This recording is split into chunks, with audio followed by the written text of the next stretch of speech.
Yun.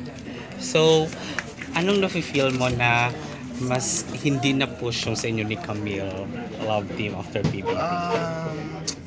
Siguro mixed feelings right now. Una-una, syempre nalulungkot ako kasi the friendship that we built and our closeness. Like, I would love to work with her kasi our foundation is very strong. We have this strong chemistry, and I genuinely really care for Camille. So, which is why I hope maybe if ever I'll be getting the chance. I'm sure we're gonna do well also with Camille. But then on the other side, I'm also happy na they're trying to pair me up with other people because I'm learning also to be flexible and adjust to different kinds of people. And it's not that much of a really big adjustment if you think about it. Kasi si Julia, old friends yun kami, diba? And we've dated before, nothing official, but we have the chemistry.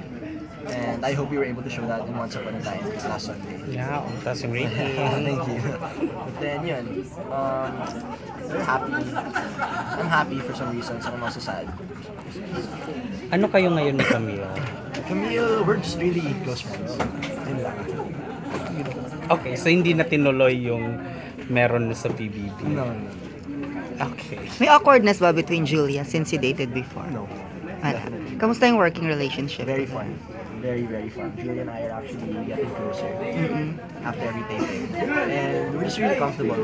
We laugh about it, yung past namin. Because we were really young. It's puppy love, first year, high school. So, it's something that we just laugh about. And we're really close.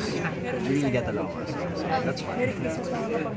How was it like nung unang pagkikita niyo ni Julia? Kasi di ba, nung nasa PBB house ka pa, may mga lumalabas. The first time I saw Julia was ASAP. I had to host ASAP online.